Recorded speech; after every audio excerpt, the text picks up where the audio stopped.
Good morning, everyone, and welcome to the webinar entitled 6 Common Mistakes When Telling Your Stories.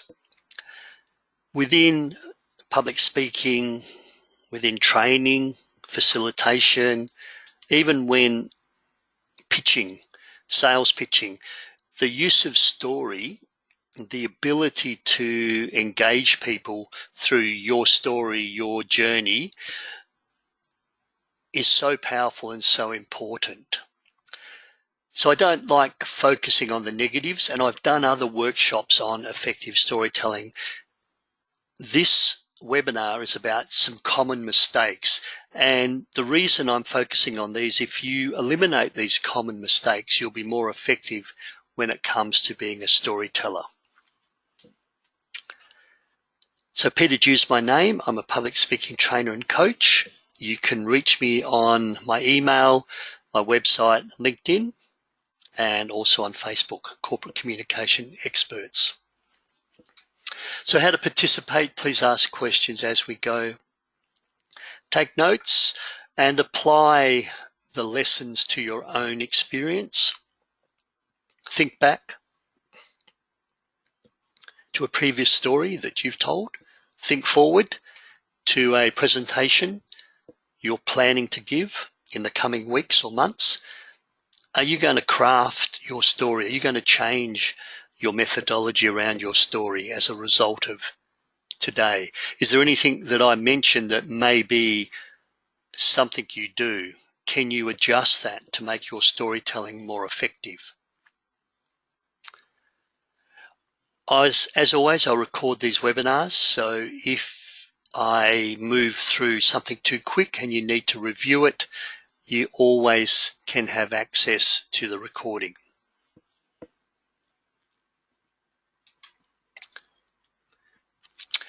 So what am I going to cover? The 6 mistakes not using your own stories. In other words, telling other people's stories. Not letting the audience know in advance you're about to tell a story. Using the wrong story for the wrong audience. And this is called framing. Using old stories or stories that are worn to death. Making yourself the hero of the story. A bit like Kath and Kim. Look at me, look at me, look at me. And having to explain or to interpret the story. So what I mean by this story is, so there's the 6 common mistakes. But before we move on, why tell stories? I work with engineers, I work with medical practitioners, I work with scientists, and their thoughts are their data, their logic, their information is all that they need to persuade an audience to follow them, to change their way of thinking. Unfortunately, that is not the case. Stories help people move and change and remember what you've said. So if you don't tell stories and you just speak to someone, so let's say this is just a telephone call now, so video's gone, I'm not going to tell you any stories, I'm just going to give you the cold hard facts. Retention rate's about 10%. If I add some visuals, I do some flip charts, you have your PowerPoint back, I give you a handout, I've tripled that retention rate to 30%. Still not a good return on my 30 minutes with you. If I tell a story during my presentation with examples and anecdotes, and it's engaging and it creates emotion, that is, takes you on an emotional journey, then I can increase my retention up to 70–75%. That's why we tell stories. People remember how you make them feel. So in telling the story and in crafting your story that illustrates a point, what are some of the common mistakes? So let's start with the first mistake. And please do ask questions as we go. Don't wait for me to say, does that make sense? So the first mistake is not using your own personal stories. In other words, you continuously tell other people's stories. I read this journal article, and what happens is it shows you as a good researcher, but it doesn't show you as a person who has felt and been on that journey of adversity, of success, of solving a problem yourself. So when you use your own personal stories, they give you credibility. When you talk about the problem that you overcame, the difficult project that you were working on that was at risk of going over budget or over time, that complex family with needs, with their child with a disability, highly complex, that you, in working with them, resolved, that gives you great credibility in the space that you're talking about. You've actually walked the talk. You're not just relaying, well, I know one family and one social worker, and what the social worker did was they did this and they held this intervention and the result was fantastic. And your stories also help you connect, because many of our stories will include some self-doubt. And to choose a phrase from Brené Brown, welcome Eduardo. So the first mistake in telling your stories is not using your own stories. So Brené Brown speaks about vulnerability. So when you've worked with something complex and you've had some difficulties, and you can even talk about your own self-doubt and your own struggle, but it's the success that shows your perseverance, your persistence, your ability to be creative. And that helps you connect and build rapport with the audience. So my own personal story in the space I work, which is helping people be better at public speaking, helping people be more credible, more confident in their public speaking. My own personal story is one of someone who struggles with stuttering, who was unable to speak for much of their life, who avoided speaking, who didn't go for job interviews, who stayed out of the limelight for fear around public speaking. And now when I share that with the people who also have fear around public speaking, when I share my story to help them become more effective in their public speaking, what that does is that gives me great credibility, and it also helps me build rapport and to connect with the audience. So use your own stories. Good morning, Anastasia. We've just got underway. We've been going for about 8 minutes. So the first mistake is not using your own personal stories, relying on other people's stories.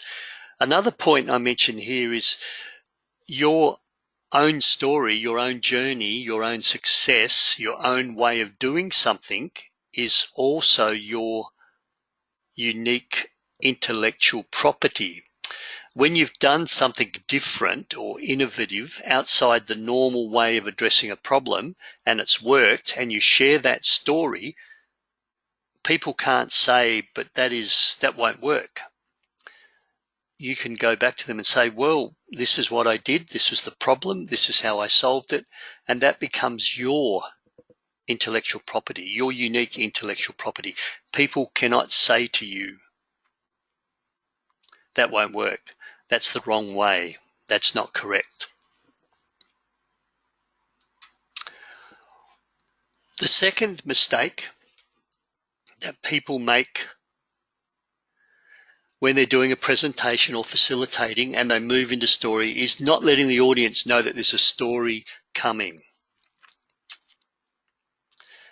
I often say, so I want to make a really important point, and my point to you is make sure you know your audience, really know your audience. Let me share a story with you that illustrates what happens when you don't know your audience. So just let people know that there is a story coming. Otherwise, you'll move from doing data, information, process into storytelling, and people won't know what's going on. So here's an example of what I'm talking about. One time when, that's another way of letting people know. That reminds me of a story. So my story around knowing your audience was when I went to Nepal and I spoke at a conference and I didn't take the time to learn and understand my audience. And when I asked them if they knew Steve Jobs, they all bobbed their head from side to side. I took out my iPhone and showed them the iPhone, Steve Jobs, iPhone, Apple computers, iPod, music, iPod. You must know, and everyone bobbed their head from side to side as if to say no. And in frustration, I said, you must know Steve Jobs. And of course, the bobbing of the head from side to side within the Hindu culture, within the Nepalese means yes. And I forgot to do my cultural audit. I forgot to understand my audience, and I looked really silly. I looked stupid because I broke my own golden rule, which was know who's in the room before you speak to them. So let people know, story coming. Let me share a story with you.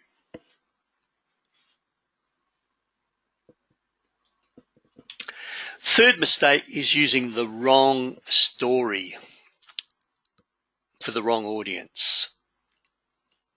And some stories maybe should not be used at all. Some of your stories you may use in a stand-up comedy routine. They may be a little bit risky. You may not use at all within the presentation, the public speaking framework or the facilitation. But then other stories lend themselves really well for doctors and nurses. My 30-year career in the health sector enables me to bring up stories that relate really well to doctors and nurses and other health professionals. I sometimes work with the banking and the superannuation and the financial planning sector. My hospital, my doctor nurses stories don't work that well with those audiences. My father, who died without a will, and that's called intestate, and the problem that caused me works well with financial planners and superannuation consultants, because the first thing they're going to ask you if you visit them is, do you have a will? So going back to the previous point one, me sharing that story, that journal, that struggle of my father dying without a will helps build credibility with my audience, superannuation and financial advisors. Oh, so he's been through the very situation we try to protect people about. So that builds rapport and it also builds credibility. So choose the right story for your audience, or if not, highlight the right aspects. If it's a generic story that can be used anywhere, then you might amplify a particular aspect to make the point you're trying to make. So one of the stories that I talk about is when I worked with the Heart Foundation, and they talk about the human heart as a magnificent pump. In an average lifetime, the human heart will pump 350 billion litres of blood. And wow, how much is that? So when I'm working with the Water Corporation, Water Authority, Interstate Water Councils, Colaban Water in Bendigo, I say 350 billion litres of blood. Go home, turn your tap on, your kitchen tap on for 45 years and leave that running full bore. Leave your kitchen tap running for 45 years. That's how much volume the heart, the average human heart, will pump in a lifetime. So I'm now working with the oil and gas and the mining sector. I'm working with Chevron on Barrow Island. Same number, 350 billion litres of blood. That's enough to fill 3 of the world's biggest super tankers full of oil. That's how much the human heart will pump in an average lifetime. So what I've done is I've taken the same information, the same data from the Heart Foundation when I was working there doing some training, and I've put it into a number that works well for the water authority, the water corporation. And then when I work with a different audience, I use a different number, a different metaphor, 3 super tankers full of oil or 3 super tankers full of gas. That's 350 billion litres for a different audience. So when you choose your stories, make sure that that story works with that audience. Now, if you have a mixed audience, then you can use general stories. And with a mixed audience where I've got people from various different backgrounds, I might mention both Turn On Your Tap for 45 years, or if you can't remember that, 3 super tankers full of oil. Now, I use this story to illustrate the point that if you're using data, if you're using numbers, you need to make that data concrete. If you want people to remember that statistic, remember that fact or those numbers, make it easier for them to remember. So not many people remember 350 billion litres as a number. Not many people remember that. What people remember is either 45 years of their kitchen tap turned on full bore or 3 super tankers full of oil.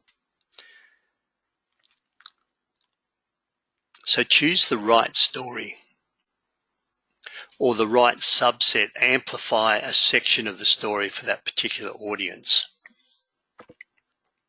I spoke about my journey as a person who stutters and being unable to speak to now my full-time job is teaching people public speaking confidence, presentation skills. If I have a group of people where fear and nerves is the predominant factor within that group I'm working with, then I focus on overcoming my fear and my own nerves in my journey to public speaking. If nerves and fear is not the issue in that audience, they want to know more about what's the practical steps I do, then I talk about the practice. I talk about joining Toastmasters clubs. It's still my story, my journey from not being able to speak to being a public speaker, a keynote speaker, a coach and a trainer. But I've highlighted one area for those with fear and nerves, and I've highlighted another area for those that want to be more effective and more influential and are less worried about nerves. Still my story, but I'm highlighting different points. That's called framing. All right, any questions? Thanks, Stephen. Where do you get your stories from? Stories are everywhere. Stories are just everywhere. Here's the thing that I think everyone should do. I think you should carry a notebook around, and that can be your mobile phone. And when you see something, when you experience something that you see there's a lesson in what's just happened, write it down and give that story a name.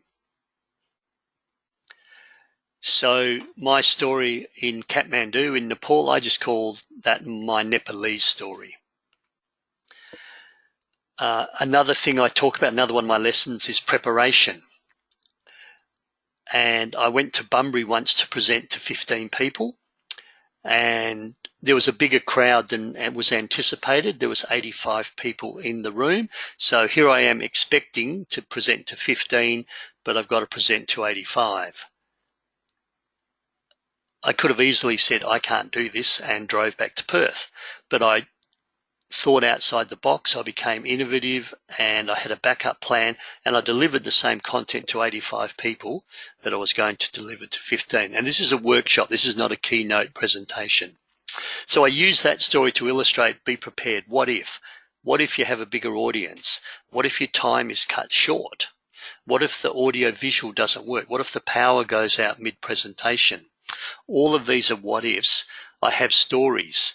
I was working in a mining sector, Rio Tinto, and the power went out at 6 a.m. in the morning. We were in a training room. It was a scheduled outage that they didn't know about.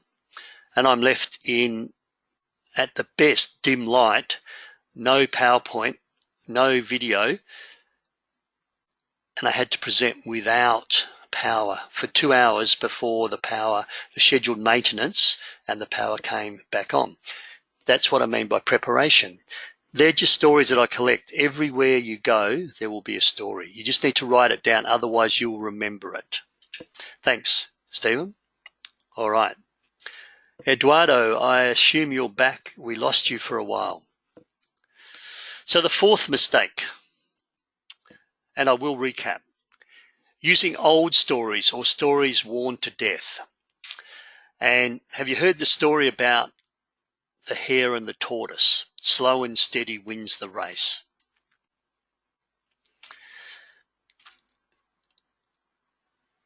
These are the stories that we hear over and over and over again. And even if it is your own story, when you've been using it for 5 or 10 years, people know your story and it gets a little bit boring. So you need to keep your stories fresh. So I collect stories. Carry a notepad or your journal around. I sometimes collect articles from the newspaper, and I just take a photo on my phone, and I've got a small app where I put everything together, and then I can review them.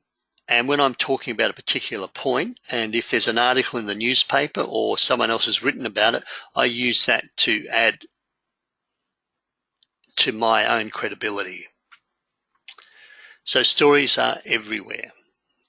Give them a name and you will be able to remember them. Look for fresh stories.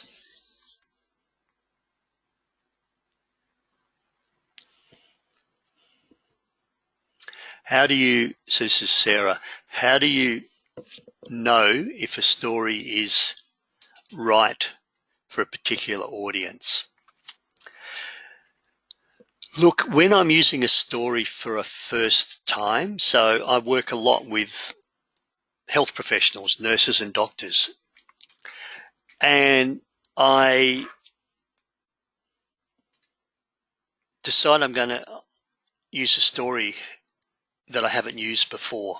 And it may be something that's occurred recently. So I went for an MRI scan about 3 weeks ago. I don't know if anyone's ever had an MRI scan, and if you have claustrophobia, or even if you don't have claustrophobia, you don't like confined spaces, it's really quite stressful, quite daunting. And you're in this tube. So just imagine sliding into a water pipe, PVC pipe that sort of just fits around your shoulders, not much room to move, and you push right into that pipe.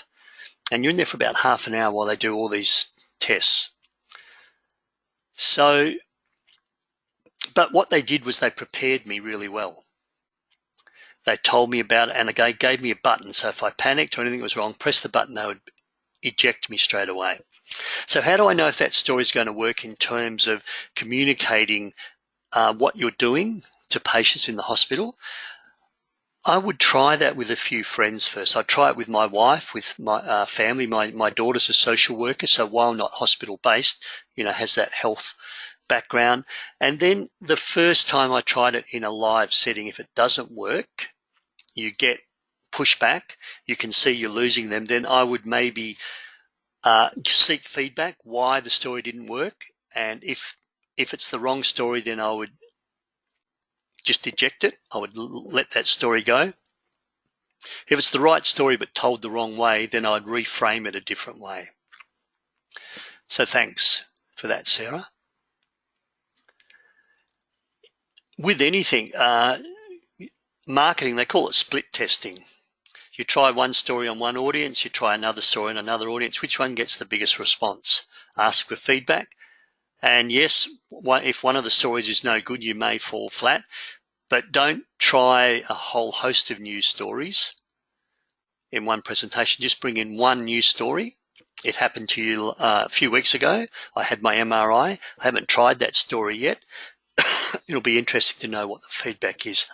And then you get those stories that become tried and tested and they work, and you can use them, but don't let them get stale. All right. Mistake number 5, when telling your story. Making yourself the hero of the story. I see this when a lot of athletes or Olympians or famous people are invited as keynote speakers.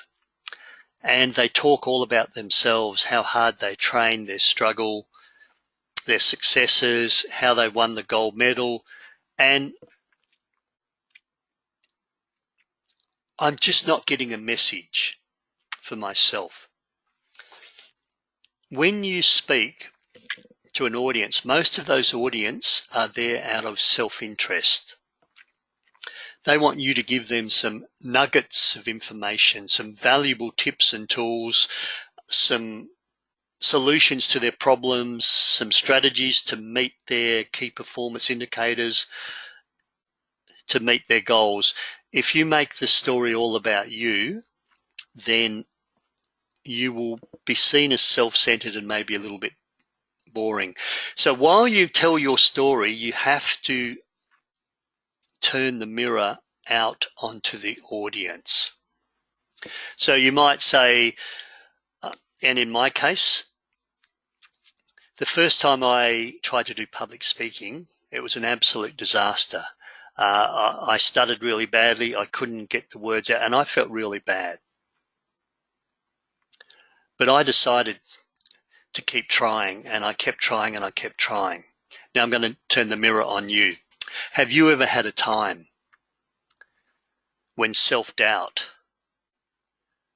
stopped you from doing something that you know you should do? Have you ever had a time when maybe you should have persevered just a little bit longer, when maybe you gave up too soon because fear or self-doubt crept up? Because what I want you to know is if you do persevere, if you do get the right support, if you do keep working at it, you will succeed in this public speaking. So see how I told the story? The story is about me, but the point needs to be about you. You're not the hero of your story. You are the hero of the story. Make the story about the audience. I mentioned audiences being selfish, so make them walking out of your presentation feeling like they can do this. They can see light at the end of the tunnel. They now have a way forward. They feel like the hero, and you will have done a great job. Have them walking out thinking, wow, Peter's fantastic. He's an amazing guy, and they do nothing. Then you've just given them a warm, fuzzy feeling. And mistake number 6, this is a no-brainer. You should not have to explain the punchline or the meaning of your story. So what I mean by this is blah, blah, blah. If people don't get your story, then maybe it's the wrong story. It's a little bit like explaining a joke, the punchline, when the audience doesn't laugh. Make sure that your story reveals the point, the lesson that you're trying to leave with the audience. If you have to deconstruct your story, then it may be not the right story for that audience. Once again, getting feedback on what people got from that story will really help you. So the summary, Eduardo, not using your own personal stories, telling other people's stories is mistake number 1. Not letting the audience know in advance that you're going to move into a storytelling. So in other words, you're telling some data, some anecdotes, a 5-step process, and then you move into story and they're wondering what's going on. Framing, in other words, not framing, using the wrong story for the wrong audience, using old stories, worn to death stories, Have you heard the story about the hare and the tortoise? Slow and steady wins the race. Making yourself the hero of the story and having to explain your story. If you avoid those 6 common mistakes in your storytelling, you'll be more effective and more influential. Lots of upcoming workshops around Perth, Darwin, Karratha, and Bunbury. And please share this with any colleagues. We also do in-house corporate workshops. If any of these workshops are of interest. Next webinars, remember these webinars, I do 2 a month. They're always free. Next webinars, the good, the bad, and the ugly of your nonverbal communication, what to do with your hands, what to do with your face, and should we reveal our vulnerability when public speaking? Our mistakes, our uncertainty, should we keep that to ourselves? They're coming up. You know how to reach me. My movie, Facebook, Stories Out Loud, episode 3. Email me. If you would like a recording of this, do let me know. And go out there